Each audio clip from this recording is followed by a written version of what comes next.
Hello, hello. Happy Venus Day. We are doing another live today with amazing guest Mikal Tapia. And our topic today is very touching and important to me. It's called From Intimidated to Influential. Mikal is here. Okay, Mikal, please tap to that when you see the actually I don't know how to join.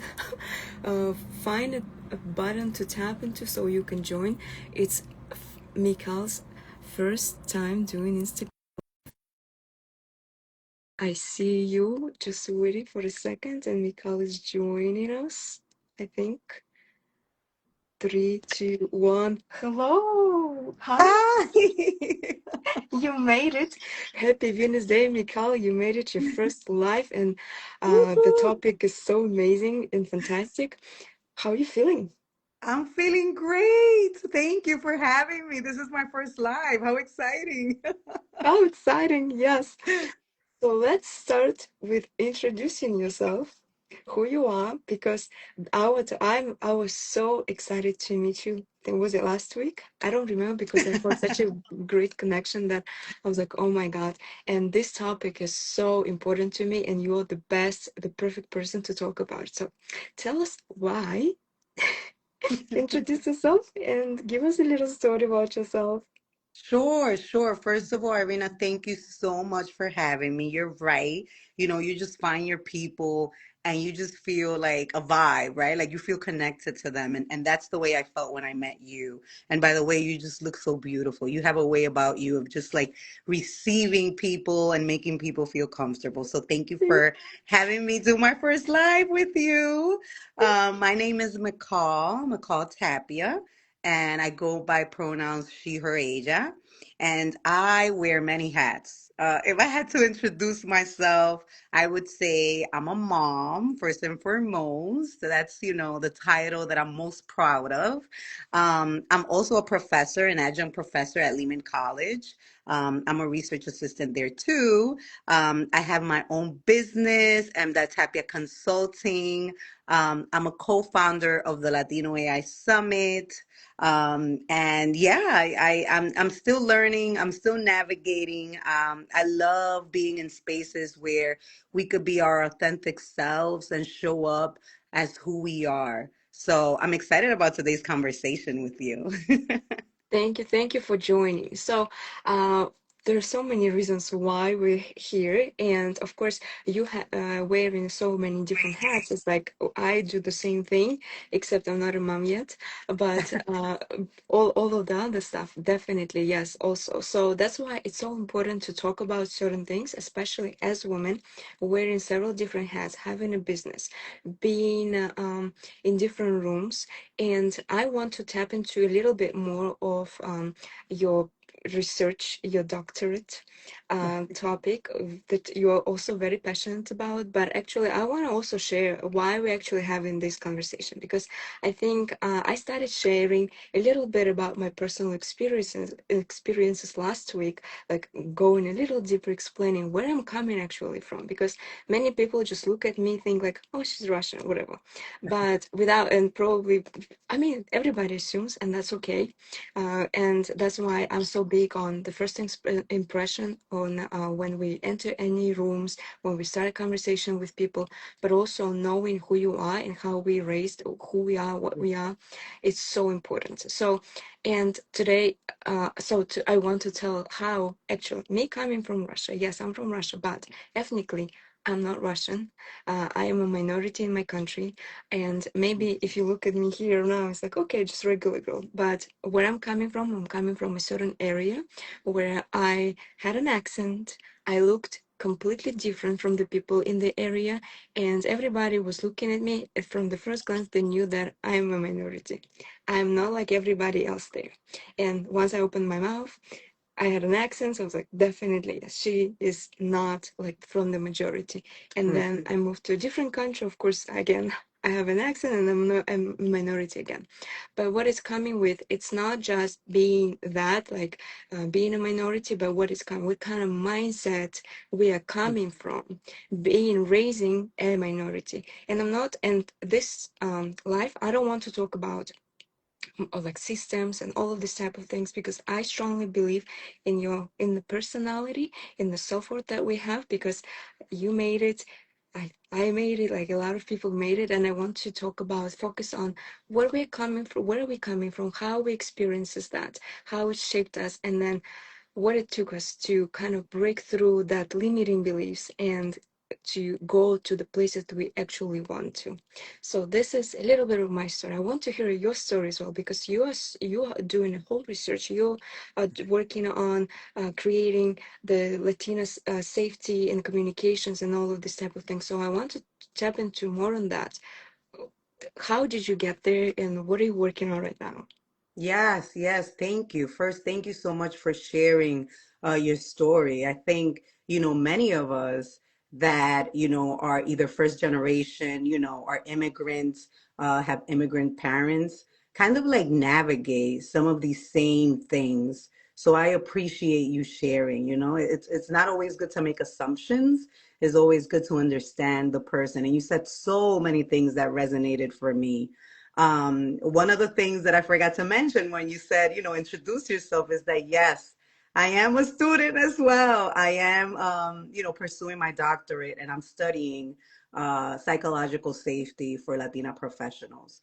But a little bit about me is like first gen.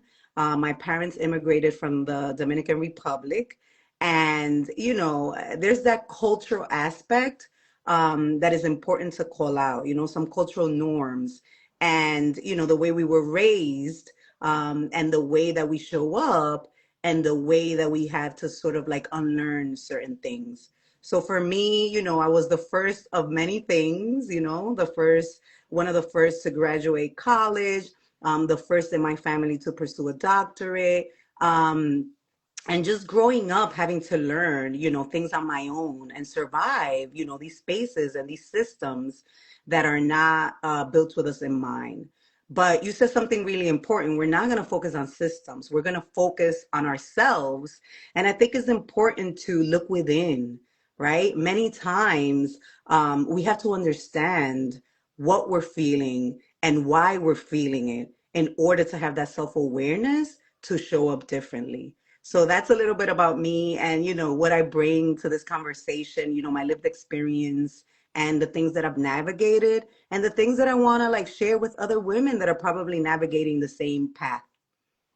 Thank you. Yes, and that's why I really, when I met you, was when we talked about it. I think you are like the perfect person to talk about it because you also go deep into science and psychology.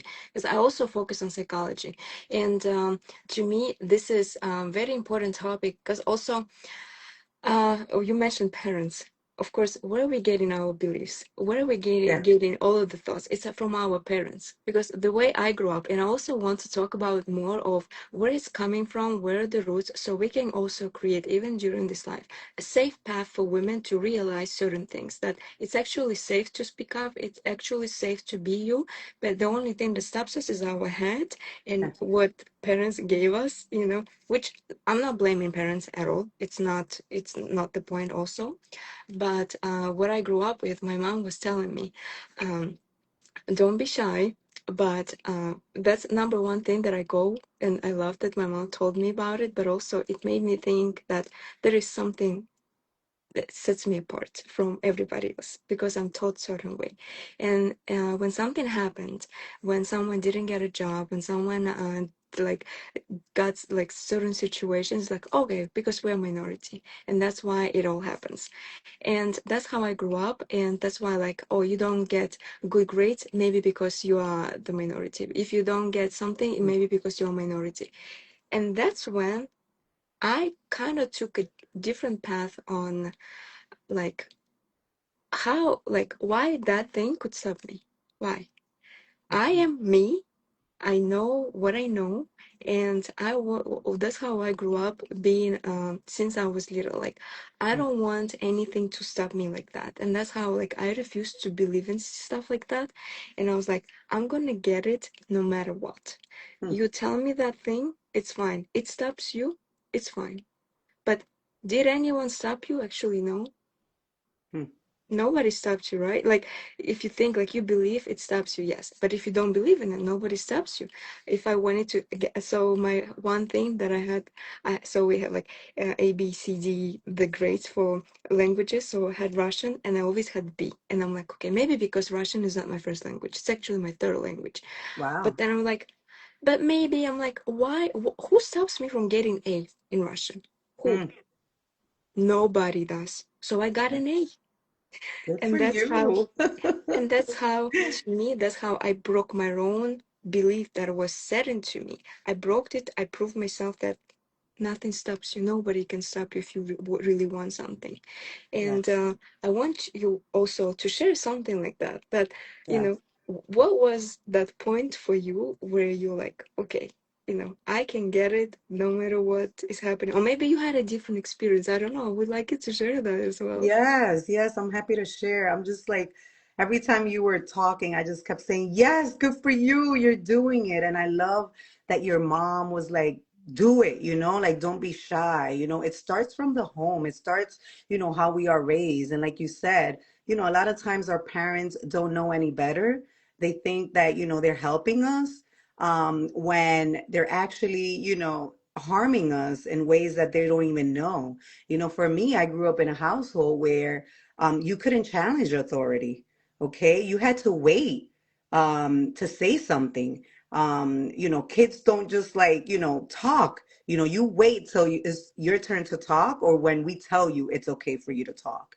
A lot of times we couldn't express our feelings with strangers. We had to withhold many things within. Um, we had to kind of like navigate different things for our parents that didn't speak English. So we had to learn how to like, like grow up at a very young age. So all these things start piling up. And when, you come into the workplace where you are trying to figure out as you go, you feel like there's something wrong with you.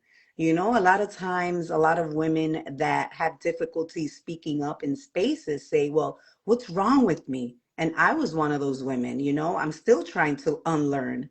So, a couple of things that I think helped me was just getting that validation.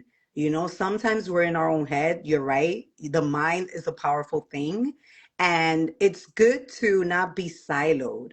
It's good to surround yourself with other women, perhaps, that are dealing with the same experience. Because once I started hearing, like, oh, I'm not alone. I'm not the only one that feels this way. There's nothing wrong with me. That just gave me sort of like the push to believe more in myself. You know, things happen little by little. You just don't like show up out of nowhere, feeling a certain way. You feel that way because a lot of small things have happened along your journey. Sometimes accent, speaking up and having the fear of like, oh my goodness, how are people going to perceive me? Sometimes you're in rooms where you're the only one. You don't see representation, right? So that kind of like hinders you from growing. And then, like sometimes, when you say things and someone else either speaks over you or someone is trying to reiterate what you say and you're saying something and someone else is saying it the same way, but they understand how that other person shows up. All those things hold you back from showing up a certain way. So surround yourself with the people that are going to validate your experience, with the people that are going to help you show up in a safe space, right? Because you need practice sometimes. Sometimes if your voice shakes, you just need to be in a room with someone that you feel comfortable practicing using your voice. And then I would say, like be kind to yourself. Showing up with an accent or trembling or being nervous is okay. Where sometimes we're really hard on ourselves. We want to be perfect or we want to show up how we think we should be showing up.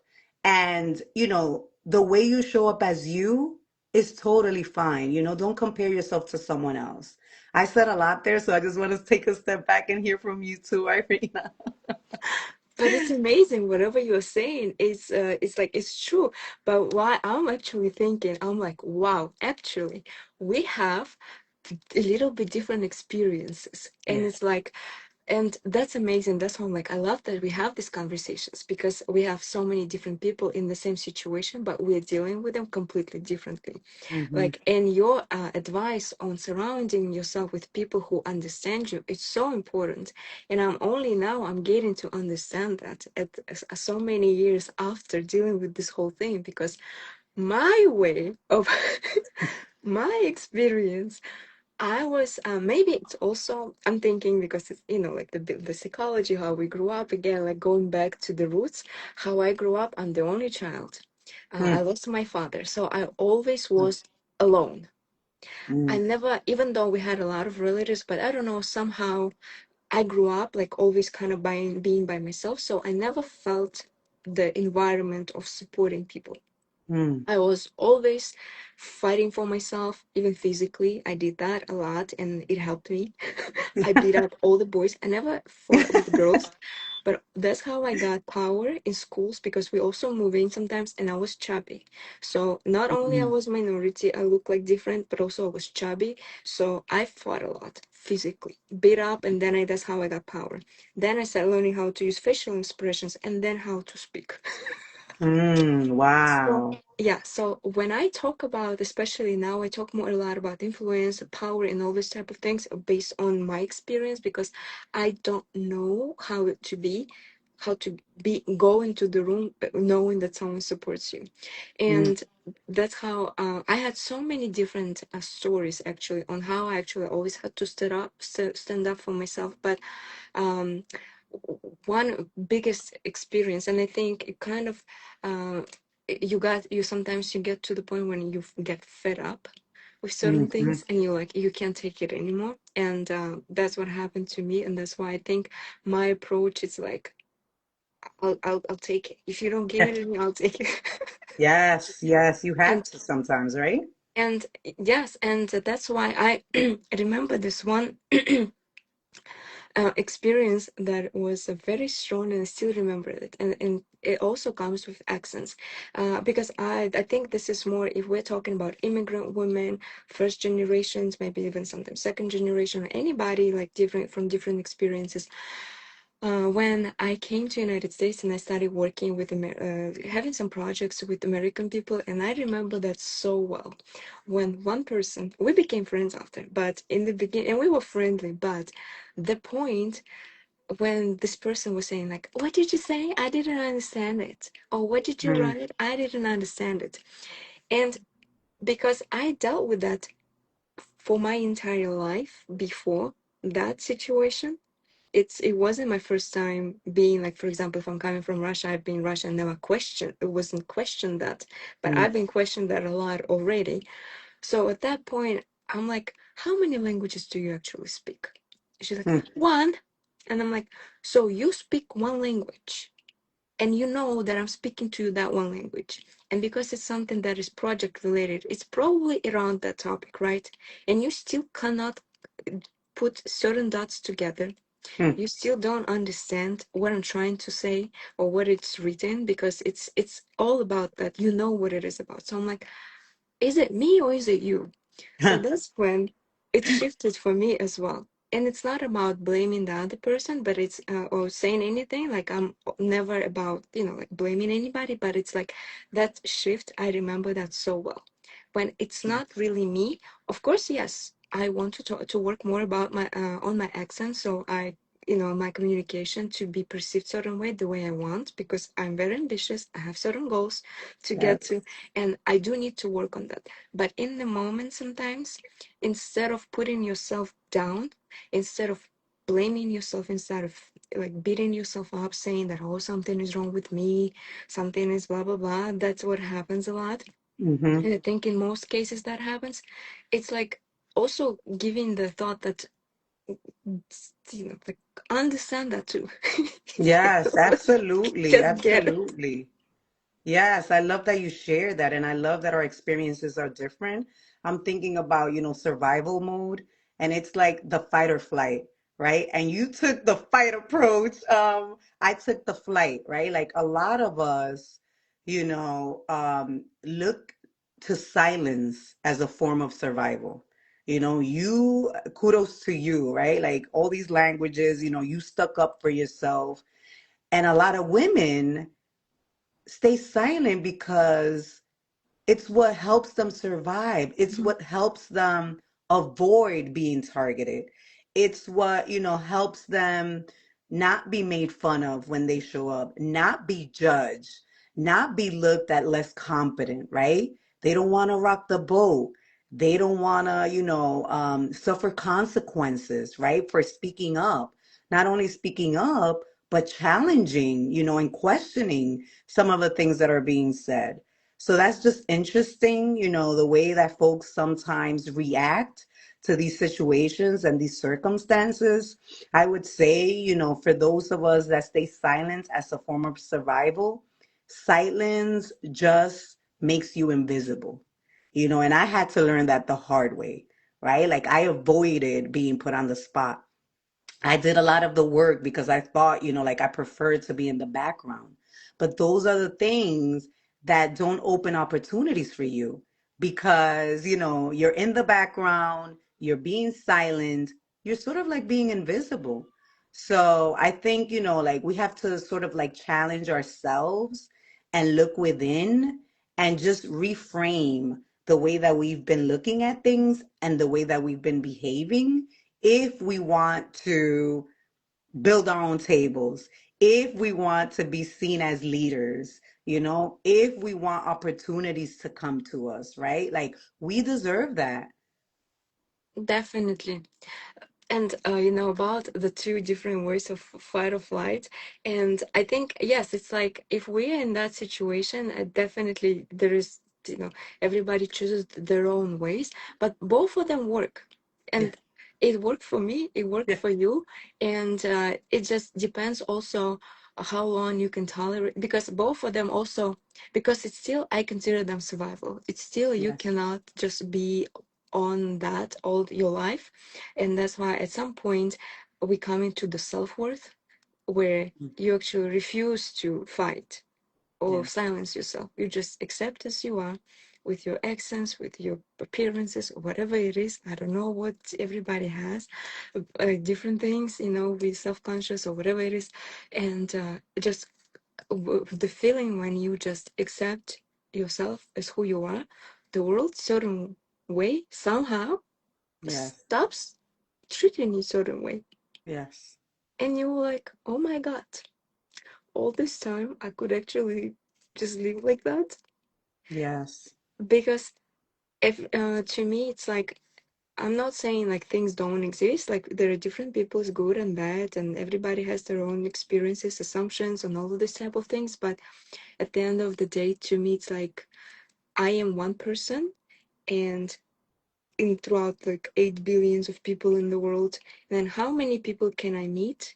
And I don't want to look at every person that I meet that they're against me. and Mm. and that belief that you're not against me, you're not like hating me. Maybe we might have some misunderstandings, or maybe they are welcomed. They welcome me, they want to learn about me. And I'm like that. When I realized that for myself, I was like, wow, what Wow. what different world I can actually live, just shifting that thought, like you said, reframing. Yes. And what helped me like change that reframe for myself. And of course, if there are people who still, for some reason they want to fight with me, it's okay, I'm a fighter. We fight back. And then usually we become friends, or at least there is no more fighting experience, because we already found a certain ground also. So Yes. how was it for yourself? How did you reframe that for yourself that actually made your life easier, maybe better, your experience? And what would you suggest to women to do in this type of situations? Yes. Yes. So I had to learn the hard way. For me, I was put into a situation where, I was just operating on pilot, the way that I've been operating my entire life, just doing, doing, doing, surviving, surviving, surviving, and just letting whatever came my way just kind of like flow with life. And I came to a point where I had to face with looking within and figuring out my identity and figuring out who I am and what I want. This was a few years ago when I was laid off. And, investing in myself, and trying to get coached. We can't figure everything out on our own. That's just like not the way it works. We need to find the right person that is going to ask us the right questions to make us sort of like reflect and, like you said, reframe. And it wasn't until I found a few coaches that understood my lived experience that asked me those questions that I had to really do the deep work of like, okay, why are you feeling this way? Why are you showing up this way? What are the things that you need to shift or unlearn in order for you to step out of your shell and love yourself for who you are? And speak up for yourself and feel comfortable being you, even when you step up in rooms where they were uncomfortable. Because believe it or not, you're gonna be in rooms that you feel uncomfortable and that you don't feel that you don't belong. And you are gonna meet different people that really don't understand your lived experience. So, how do you survive those spaces? And you have to prepare yourself. You have to look within and not only show up as the way you want to show up, but also look at the way you're received by others. Because confidence, you can't fake that. I could sit here in front of you, Irina, and say, like, yes, I'm a leader and I'm this. People see through that. Okay, you have to believe it yourself. You have to work on yourself and you have to learn how to be able to navigate all of it. The way you show up, the way that you deal with different type of people and different type of personalities. So that was the aha moment for me. Like, okay, I have to embody whatever it is that I want to show up as. And what are the things that are getting in my way? And how do I build that muscle? What are the short little exercises that I'm going to do in order to show up the way I want to show up? So I hope that's helpful. That's part of like I'm still navigating that journey, Irina. Like I'm still navigating showing up in spaces, communicating the way that I want to communicate, like I practice things, I prepare for things now, like I challenge myself little by little. I don't want to over challenge myself, but that's the way that you grow. A lot of time, they say, "Oh yeah, practice makes perfect." No, practice makes progress is what I'll say. And we're continuously learning. Yes, I think for the confidence point, I think it's confidence and this type of growth. It's a lifelong growth because Yes. when I do coaching, I mean, you probably like the femininity business philosophy that I developed. Within that also, I realized for myself because I started like I have a therapist and coaches since I was 18, and I started learning psychology when I was 9 years old, and there are a Oh, different story wow. why it happened and all the stories about that. But to me, what happened is when you a very ambitious woman, you have your businesses, you have your all the projects and the doctorate that you're working on. It shows that you're very ambitious, and you definitely gonna be, and you already been to certain rooms in your life, and I'm sure that every room felt uncomfortable on every level. Yeah. And I think as we grow, right, we're still gonna enter certain rooms, and every freaking time it's gonna feel kind of the same way. Yep. Because if it doesn't happen, that means you're still on the same level. And Yes. every time we grow, it's a lifelong thing. But what the difference is are you doing it with that uncomfortable feeling, or you're afraid and you sit back and stay invisible? That's the only difference Mm, that sets people apart. a But I want hundred to, percent. yeah, I want to share one story that shifted because I want to, and prepare your story too, maybe, for so we can probably end our life with that moment. I want every person who listening to this live today, right now live, or maybe in the recording, because I'm going to save it and post it in different platforms. But I want to share a story how actually when you show up, when you speak up, it's not dangerous, and nothing is probably gonna happen to you.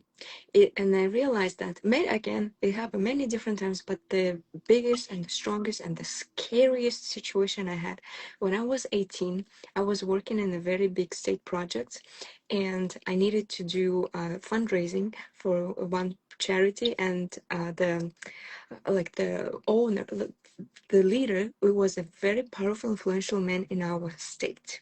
Not just a city, it's a state. And I think he was dangerous too. So I don't know that I'm not gonna say, but I just want to explain how scary it was. I was 18 and I needed to call to do a project. He invited me to his office and he said, uh, I need you to call these people, and the people are like deputies of the owners of the corporations and all this, like this type of people, not some people. And I was 18. So I'm like, oh my God, how I'm gonna call and ask them for money?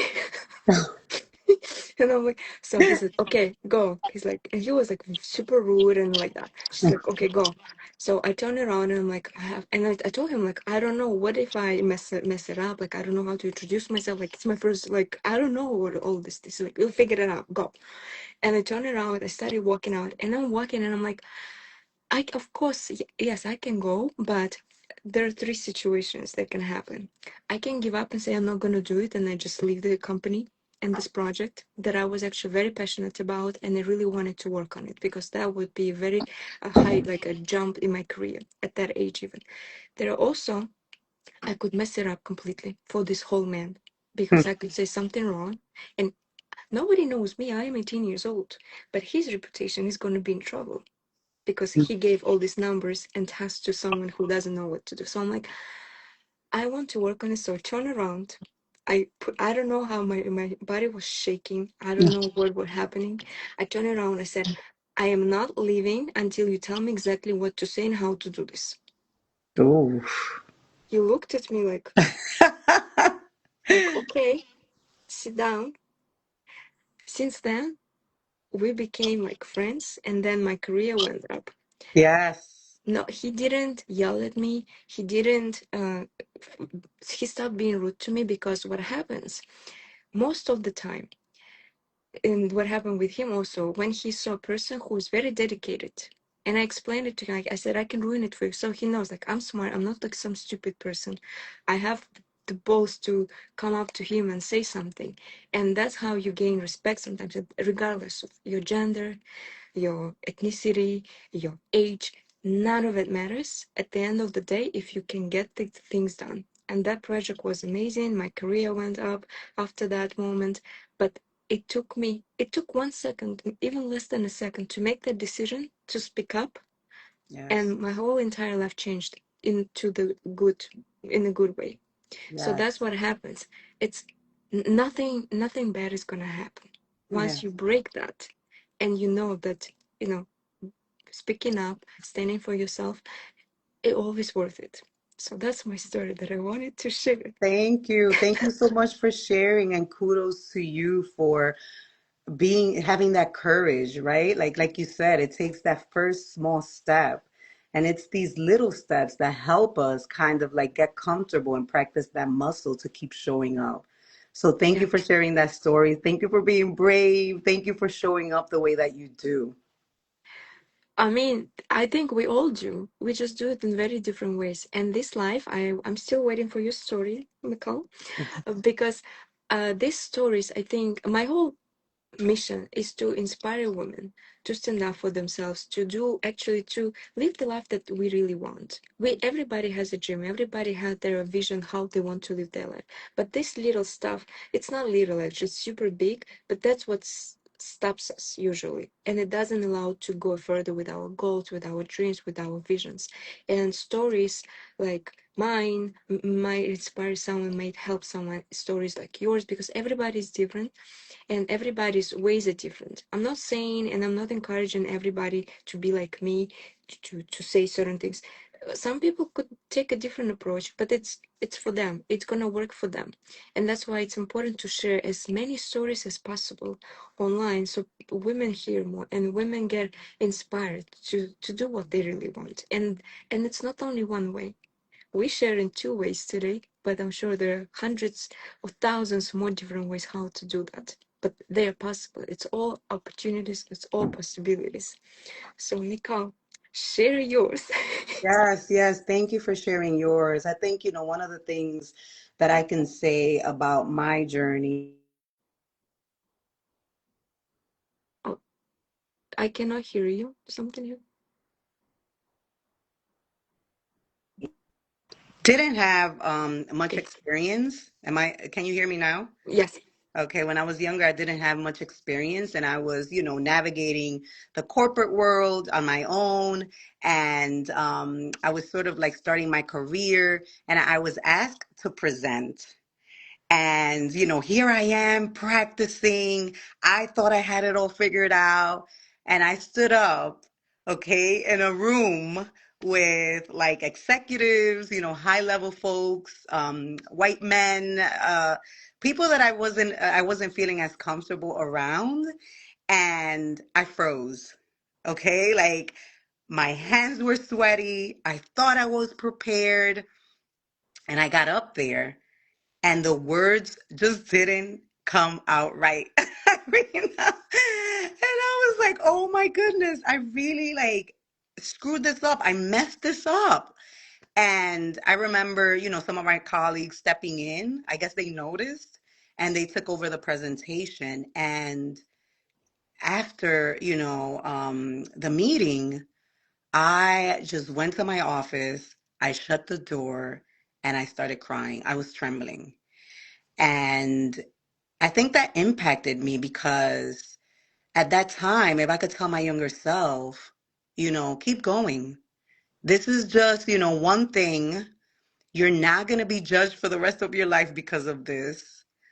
You're not, like, this is just going to make you stronger. Maybe I wouldn't have shut down.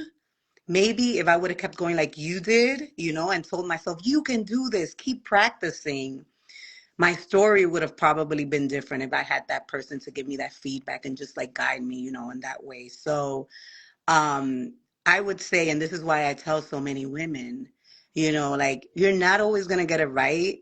It's not always going to be perfect. You're going to say the wrong thing. You're going to say it the wrong way. Does this mean that you have to just like give up? And like hide in your shell and not show up anymore? Of course not. Like showing up is practicing. It's using that muscle. It's little steps at a time because you're not perfect. You don't need to show up the other way people show up. So I think, like, I think that's a learning opportunity. That was a learning opportunity for me. And, a couple of years down the line, like I told you before, by surrounding myself with the right people that would coach me the right way, that would give me the right feedback in order for me to grow, was that I was able to perform on a screen in front of a room and feel comfortable, like saying something wrong or my accent coming out, like it's totally fine. So I would say, don't give up, don't hide, keep showing up the way that you are, keep believing in yourself, because that's the only way that you're just going to continue getting better at it. What a beautiful story, Mikal.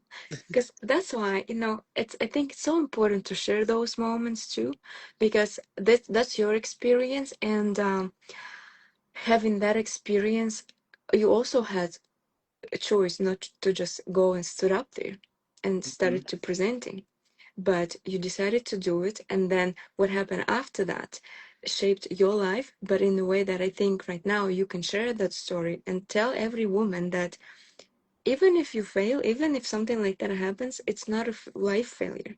It's learning experience. You tried, you did it, you still did it, and then what happened after? You went and do it again, and now you can help women, and now you can actually support those women when you see women in those situations, because now you know how it felt and what guidance you needed but you didn't get. So now you can be the guide to other women how to show up and what happened, like what to do in those situations.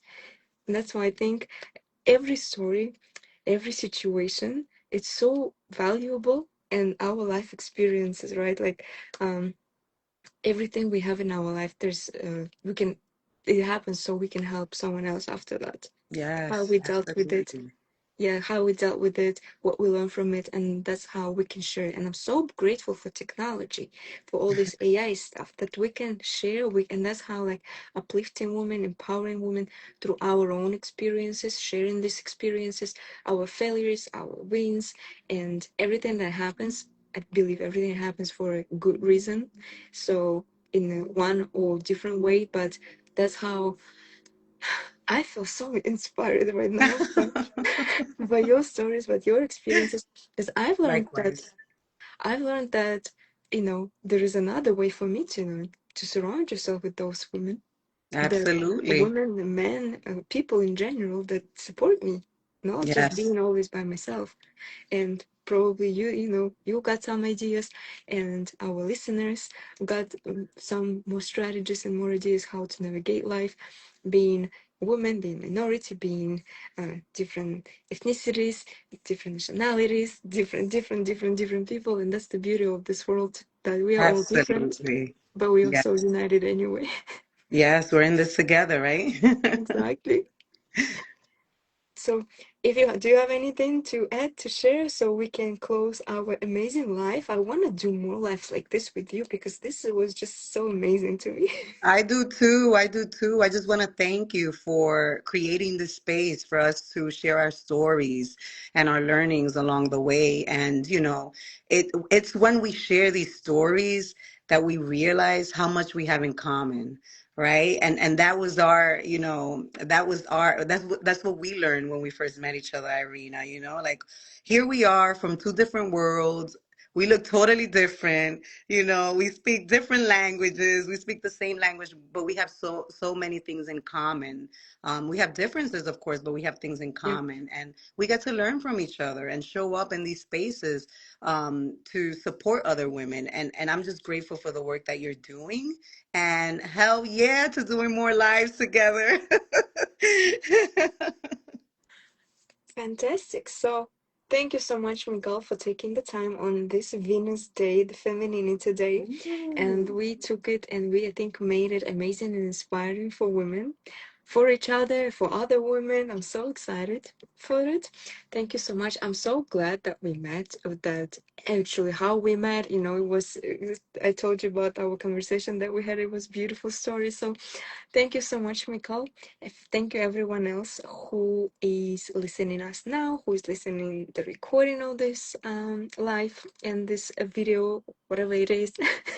Thank you. I'll see you soon. I'll talk to you, Mikal. Let's keep in touch, stay in touch, and Okay. to all the women there, let's take our failures and into a learning experience, and share and learn that how we can support other women, knowing that experience, not having it as a something that a burden, something that is to be embarrassed about, or whatever it is that taking us down, but as a power tool to uplift and inspire others. Yes. Thank you. Have a good one. Thank you. Take care. Bye. Bye.